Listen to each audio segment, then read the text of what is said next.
Alright, if this is something you want to record, this little talky intro bit, I suggest getting ready within pretty soon.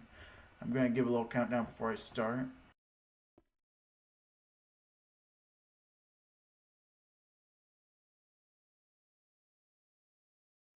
Gosh, dang it, Kyle.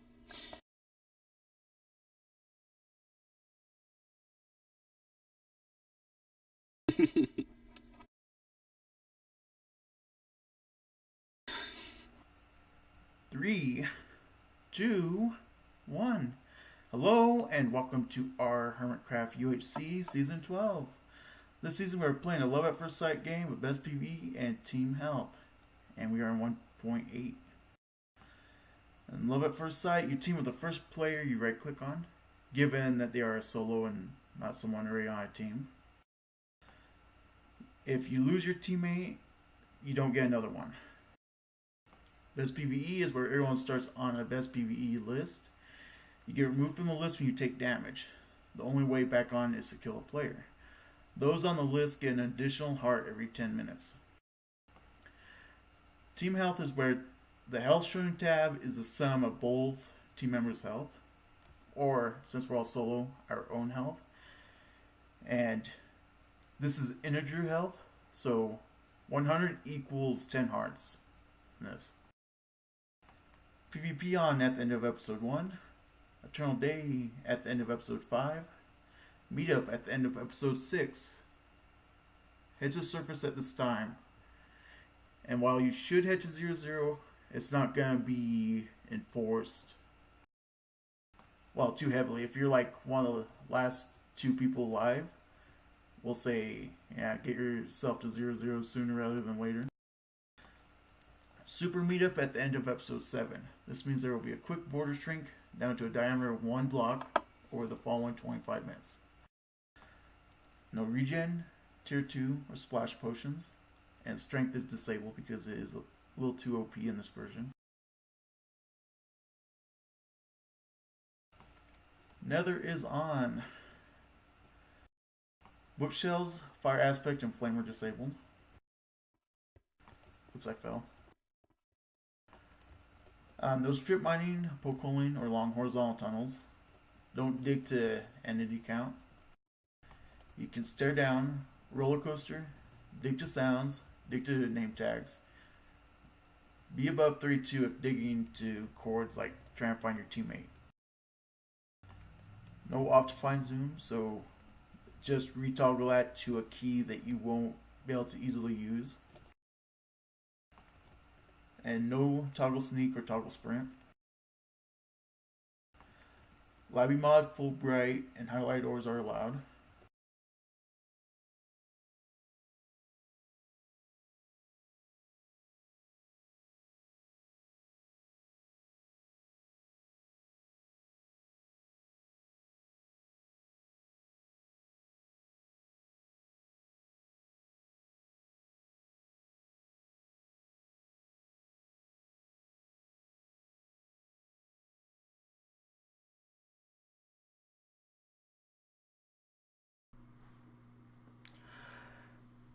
Hello and welcome to my post commentary of our Hermitcraft UHC Season 12. We had 13 players, a few people that have been around, a couple newcomers here and there. We played, and the game modes were Love at First Sight, Team Health, and Best PvE. And we were in 1.8 for this season. It has been a little while, a couple months since we've played. Like, the holidays tend to get in the way of stuff. And life in general. But here, it's happening. As part of this post-commentary, different from Snowcrack44, I am not going to be watching the video. That way I can just do whatever. I don't need to try to talk about the video. You can talk about whatever.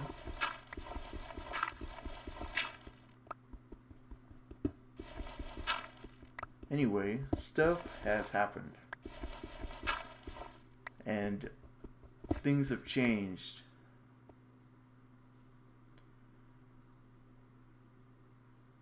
This was, for reference, this was recorded at a point that I was still recording my laptop. And some alright-ish quality. But since then I have gotten myself a PC. So I can record at higher quality. I also have a mic that I got. And from other things, I've noticed that I am a fair bit clearer.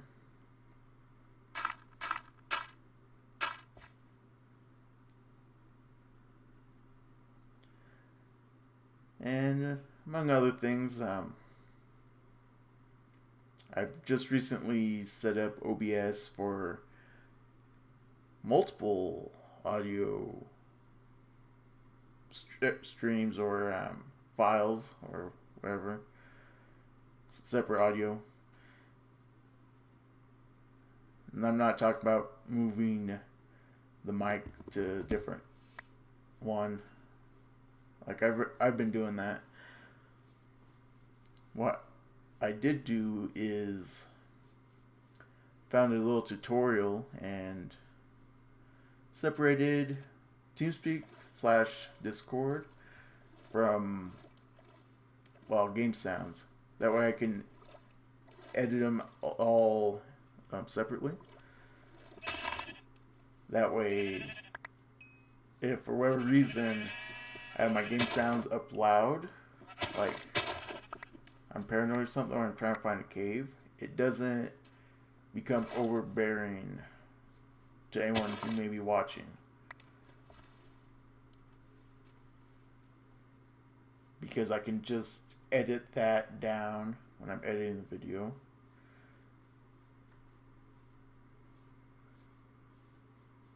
And it does give me some freedom to have volumes on my end the way I need them. If one part of it is too loud in my recording, I can just edit it down. And that's pretty cool to have.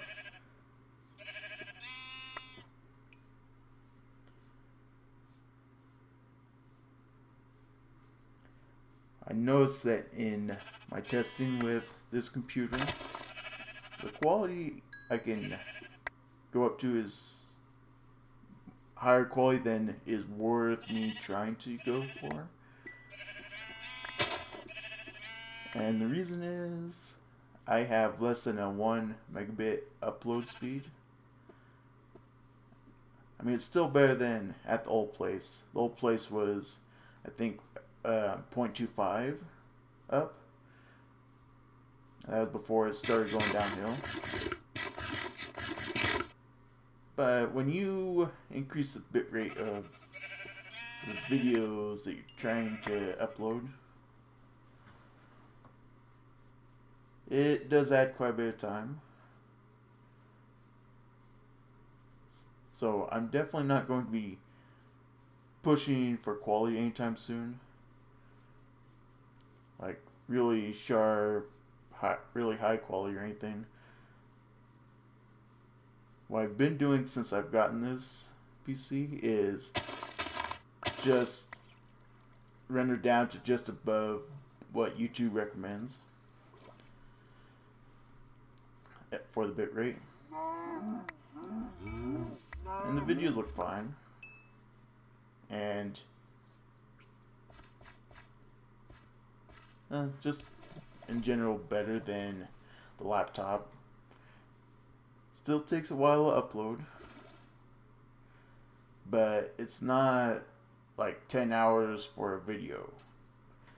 It is closer to 3 depending on what people are up to with the internet. So that is nice that I'm trying to keep it manageable. Because I do need to keep it manageable because it is kind of a pain to leave a computer on almost constantly to upload a season of something. So, 3 hours per video isn't bad. It's not, like 9 hours per video that I could be uploading at.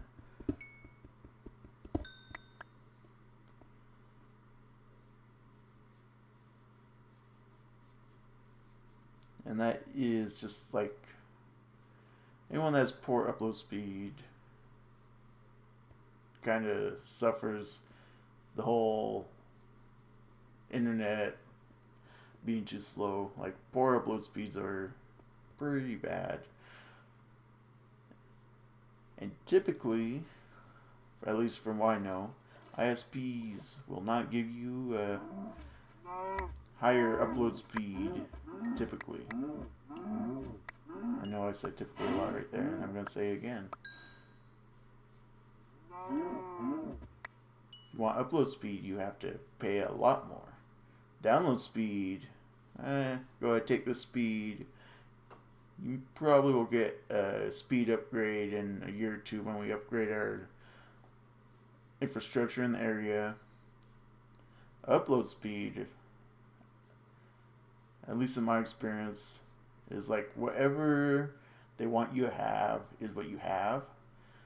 Doesn't matter what you are paying, unless you specifically are paying for higher upload. At least in my area, it's that way. Or it seems that way.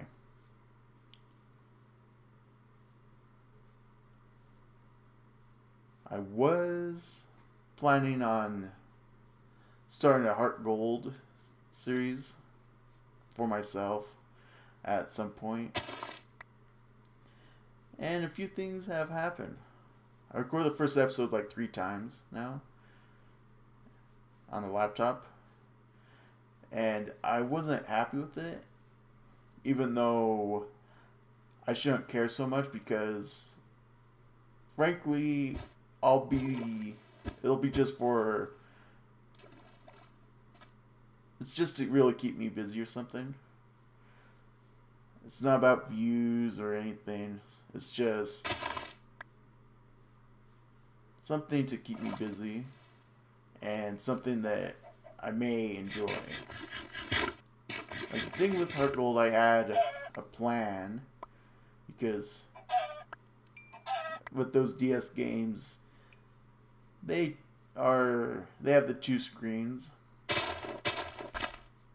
So my plan involved quite a bit of editing,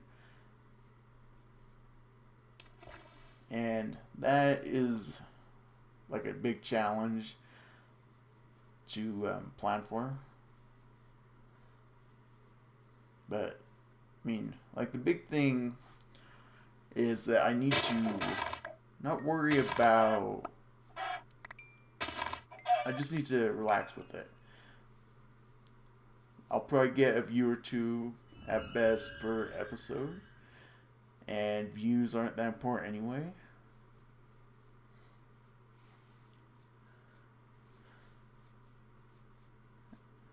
And I've decided to not go with the latest episode I record because that was still with the laptop, and I have since have this PC that I will eventually get set up for recording that.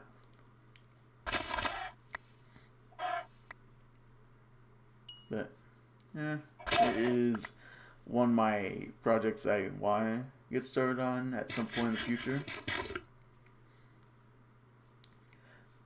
But it's one of those things that if I get around to it, I get around to it. I'm not gonna try to stress myself out about that, something like that. Not really worth it. And I've been talking about doing a Heart Gold series for ages now. I think since the end of Fire Red, which was, I have no idea, a long time ago at this point. And it's like I just haven't had the opportunity. I haven't had the time for a while. Moving and such killed a lot of my time. And then it's have to find motivation. Like, where do I put my spare time? And that changes regularly. So, I mean, I do plan on trying to do it once I have everything set up the way I want. It'll be a bit of editing, but it's something that I was looking forward to for quite a while, so I will probably eventually get around to it.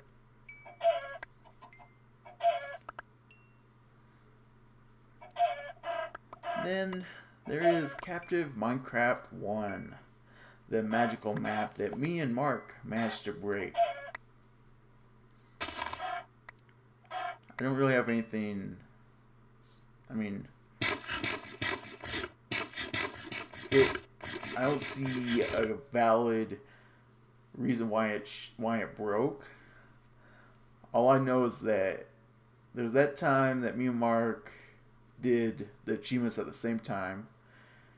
That may have broken the map. I have emailed the Farlanders, and I have not gotten a response, so I think it's safe to say that we broke the map and it is dead.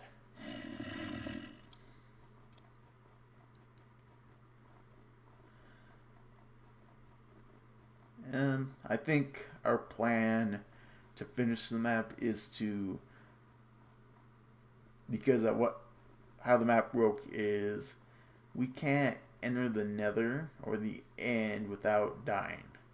We managed to enter the end without dying when we fought the dragon, but when we re-entered the end, we died.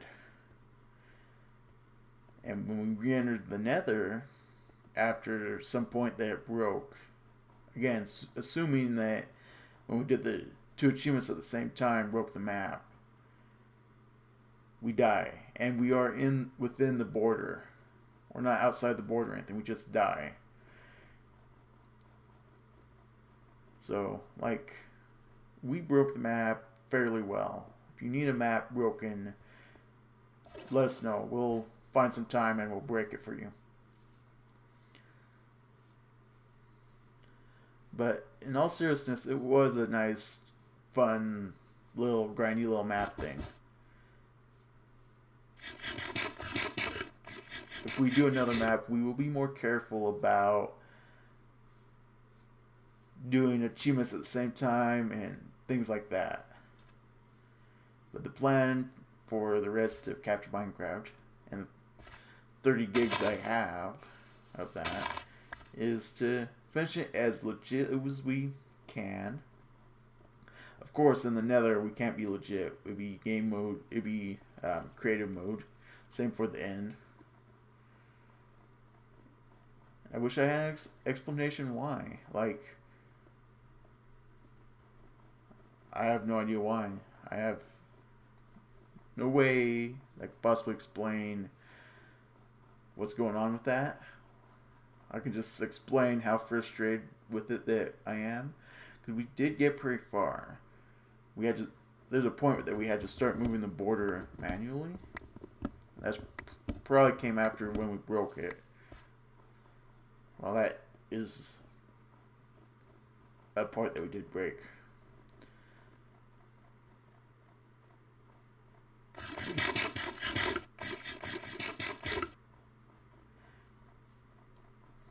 Definitely something that, I don't know, like, we've had time on and off to do it, and it's been worth doing it. I just think the biggest frustration from both of us is that, well, the map has broken, or, well, we don't see how we can get this. I mean, there's literally a chest in the map that if the map is just one block of block wire diameter, for each achievement, then either we didn't expand the border when we should have, or the border was supposed to expand by 2 blocks a few times. Because there's a chest out of reach, and then there's an achievement that we can't get because we can't legitly get the border that big with the achievements we have left. So the plan is for the rest of that is, well, we'll try to be as legit as we can. But, like, the map is broken. So we'll just, like, everything like the Wither fight and such will be legit for the most part. Getting the skulls might not be. But I don't feel like there's a reason to spend much more time on the map.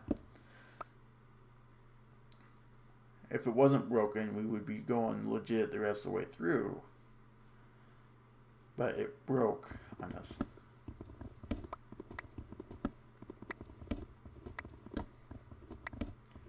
And that is a special kind of map.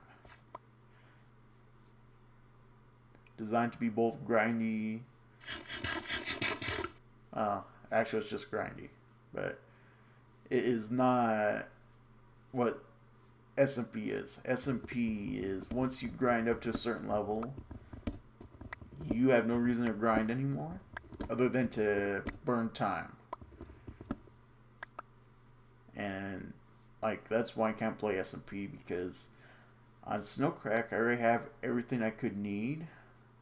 Diamond armor, enchanted books, and all this other stuff. And like I don't have anything to do now. I'm not a builder. Sometimes I explore a little bit, but right now I'm just bored of it. Every now and then I'll hop on it, think about trying to do something, but I just log off. I'm not interested in Minecraft too much. UHC is the major exception, and as well as something like Captain Minecraft, where it's not grind, SMP. There's no reason for your grind, but you're going to keep grinding anyway. Like Captain Minecraft, you have a goal to go toward. It is to get all the achievements and beat the map.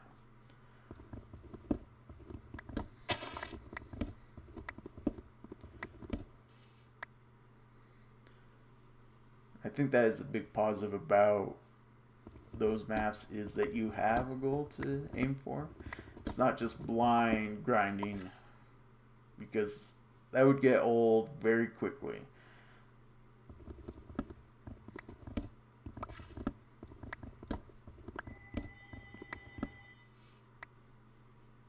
And the phone is ringing.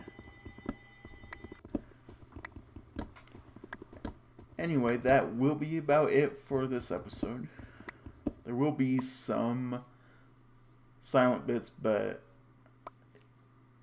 since I didn't record my mic, since it was I was solo for at least this episode,